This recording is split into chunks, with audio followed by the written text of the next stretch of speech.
नमस्कार साथियों, स्वागत है आप सभी का आज के सेशन में। और आज 7 फरवरी सेकंड शिफ्ट का एग्जाम हो चुका है, जिसका सेकंड शिफ्ट का जिसमें मैं आपको 100% एक्यूरेट आंसर के साथ आपको जो है आंसर बताने वाला हूँ। ठीक है, जो भी क्वेश्चन हम तक पहुँचे उन्हीं क्वेश्चनों का एनालिसिस हो पाएगा। यदि आप इससे पहले का वीडियो देखना चाहते हैं तो हमारे चैनल प्लेलिस्ट मिल जाएगी, उसमें जाकर आप देख सकते हैं।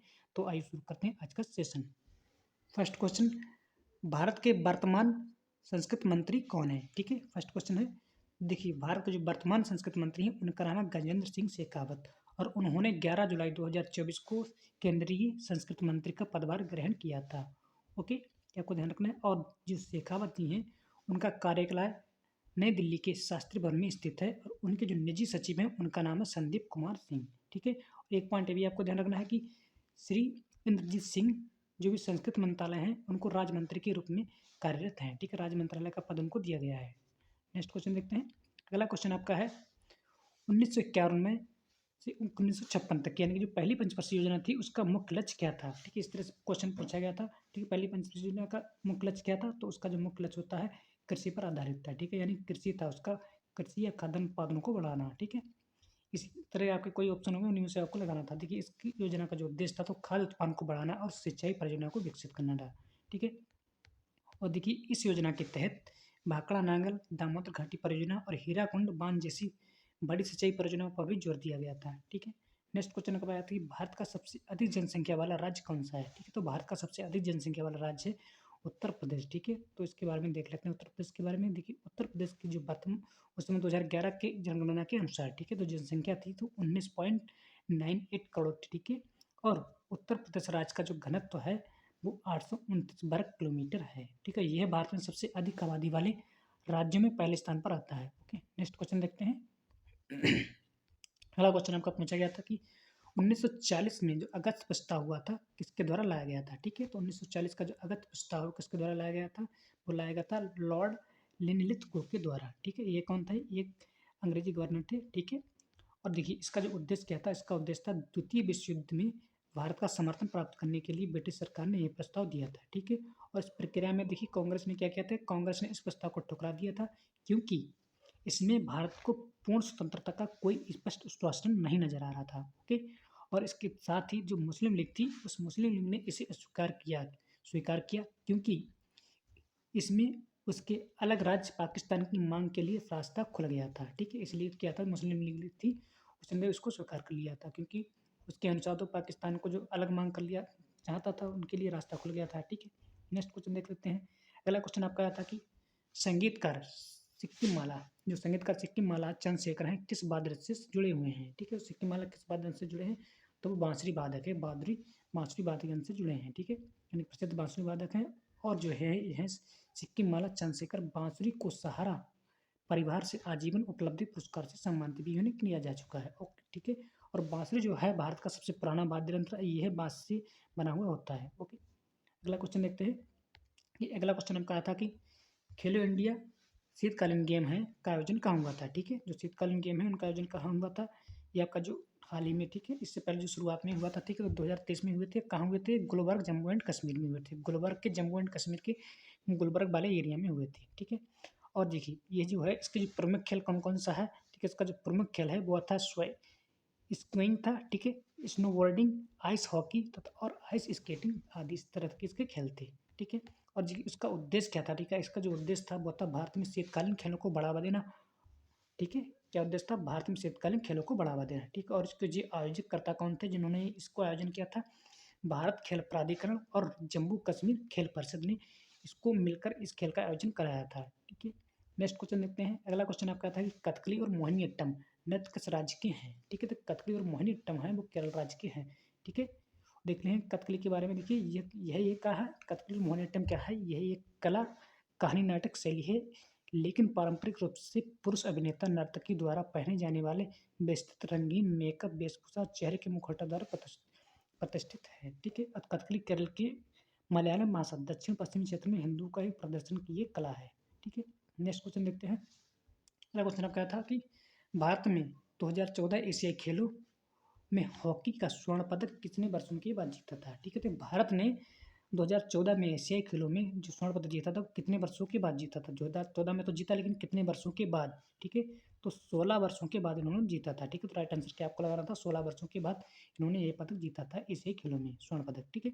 और देखिए, भारत ने सितंबर 2014 में 4 अक्टूबर 2014 तक दक्षिण कोरिया के इंचियोन में आयोजित, ठीक है? दक्षिण कोरिया के इंचियोन में आयोजित 2014 एशियाई खेलों में भाग लिया था, जिसमें उन्होंने स्वर्ण पदक जीता था। ओके, नेक्स्ट क्वेश्चन देखते हैं। अगला क्वेश्चन आपका है कि राज्य और केंद्र के बीच पृथक्करण का प्रावधान भारत की संविधान की किस सूची में दिया गया है, ठीक है? तो पृथक्करण की सूची के बारे में पूछा गया, तो ये 7वीं अनुसूची में इसके बारे में वर्णन है कि केंद्र तथा राज्य की शक्तियों का विकेंद्रीकरण, ठीक है? यानी कि उनकी विभाजन जो है, अनुसूची 7 में इसका वर्णन किया गया है, ये पूछा गया था, ठीक है? इस तरह से क्वेश्चन था। अब देखिए इसके बारे में देख लेते हैं। केंद्र और राज्यों के बीच शक्तियों का स्पष्ट विभाजन करती है यह अनुसूची, और यह केंद्र तथा राज्यों के बीच संघर्ष को रोकती है, ठीक है? और यह संविधान के मूल सिद्धांतों को बदलने से रोकती है, तथा यह केंद्र तथा राज्यों के बीच शांति और सद्भावना बनाए रखती है। यह राज्यों को विधायी शक्तियों का हस्तांतरण करने से भी रोकती है। नेक्स्ट क्वेश्चन देखते हैं। अगला क्वेश्चन आपका आया था कि दूसरी पंचवर्षीय योजना जो थी उसका लक्ष्य क्या था? देखिए, दूसरी पंचवर्षीय योजना का जो कार्यकाल था 1956 से लेकर 1961 तक का इसका कार्यकाल था, ठीक है? देखिए, इसका जो मुख्य लक्ष्य था वो था उद्योगों तथा भारी उद्योगों को जोर देना, ठीक है? यानी उनको बढ़ावा देना, ठीक है? इसके बारे में देख लेते हैं। ठीक है, यह जो योजना थी वो महालनोबिस मॉडल पर आधारित थी तथा इसमें भारी उद्योगों को प्राथमिकता दी गई थी। इस योजना के दौरान भिलाई, दुर्गापुर, राउरकेला और इस्पात जैसे इस्पात संयंत्र की स्थापित भी किए गए थे, ठीक है? नेक्स्ट, और इसका जो लक्ष्य था वो था औद्योगिकरण के माध्यम से आत्मनिर्भरता प्राप्त करना, ठीक है? नेक्स्ट क्वेश्चन देखते हैं। अगला आपका क्वेश्चन है 2000 में, ठीक है? 2000 में किस नृत्य को शास्त्रीय नृत्य का दर्जा दिया गया, ठीक है? तो 2000 में, सन 2000 में जो थी शास्त्रीय नृत्य था जो कि असम का है, उसको शास्त्रीय नृत्य का दर्जा दिया गया था। ओके, इस बारे में देख लेते हैं। देखिए, साल 2000 में शास्त्रीय नृत्य को भारत के शास्त्रीय नृत्य में शामिल किया गया था और यह नृत्य असम का है। संगीत नाटक अकादमी ने इसे भारत के 8 शास्त्रीय नृत्यों में से एक माना है। ओके, कहाँ का है? असम का है। सारे शास्त्रीय नृत्य जो 8 शास्त्रीय नृत्य हैं हमारे भारत के, उन सभी को आपको चित्र से याद कर लेना है। ओके, नेक्स्ट क्वेश्चन देखते हैं।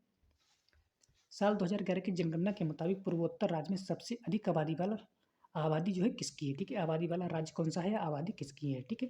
तो आबादी वाला जो राज्य है वो है असम, ठीक है? इस तरह से क्वेश्चन आया था, ठीक है? सबसे जो पूर्वोत्तर राज्यों में सबसे अधिक आबादी वाला राज्य है कौन सा है? असम। और ये क्या है? सेवन सिस्टर के अंतर्गत आता है, ठीक है? ठीक है, असम की जो आबादी थी उसमें 3.12 करोड़ थी, और नॉर्थ ईस्टर्न इंडिया में 7 राज्य शामिल हैं जिसमें आमतौर पर सेवन सिस्टर के रूप में जाना जाता है जिन्हें, ठीक है? और वे हैं अरुणाचल प्रदेश, असम है, मणिपुर, मेघालय, मिजोरम, नागालैंड और त्रिपुरा। ओके, सेवन सिस्टर से क्वेश्चन जरूर जाता है, अच्छी तरह से याद कर लेना। नेक्स्ट क्वेश्चन देखते हैं। 2010 में किस नृत्य को यूनेस्को की सूची में शामिल किया गया है, ठीक है? 2010 में किस नृत्य को? तो छऊ नृत्य होता है एक तरह का, छऊ नृत्य। इस छऊ नृत्य को यूनेस्को की सूची में शामिल किया गया था, ठीक है? और देखिए, छऊ नृत्य के बारे में देखते हैं। सत्रिया जो है, ठीक है, छऊ नृत्य के, ठीक है, इसके साथ साथ जो है ये भी आपको पॉइंट ध्यान रखना है अलग से, ठीक है?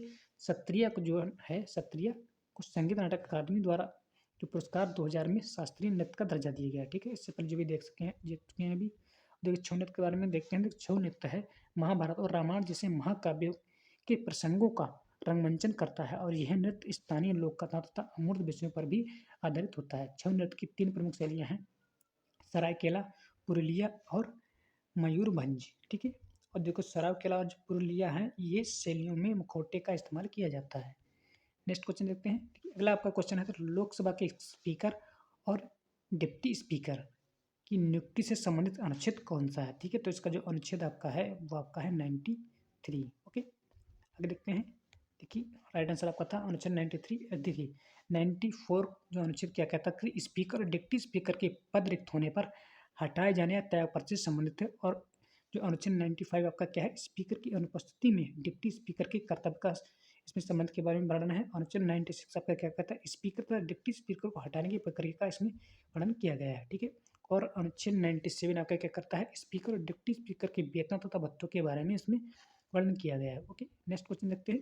अगला क्वेश्चन आपका आया था कोविड के समय नमूना पंजीकरण के मुताबिक किस राज्य में जनसंख्या वृद्धि दर सबसे ज़्यादा थी, ठीक है? तो नमूना पंजीकरण की स्थापित के अनुसार जो थी सबसे अधिक वृद्धि दर जो थी तो वो नागालैंड की थी। नेक्स्ट क्वेश्चन देखते हैं। अगला देखिए, आप क्वेश्चन आया था इस तरह से था, एक नृत्य से संबंधित कोई क्वेश्चन पूछा गया था, ठीक है? जिसमें उसकी क्या है, नृत्य जो नृत्य करता है उनको नर्तक पूछेगा, ठीक है। यदि भरतनाट्यम के नर्तक कौन है? तो रुक्मिणी देवी औरनेला है, ठीक है। कथक की कौन है? पंडित ब्रजमोहन कुचिपुड़ी की कौन है? यामिनी कृष्णमूर्ति। इस तरह से क्वेश्चन था।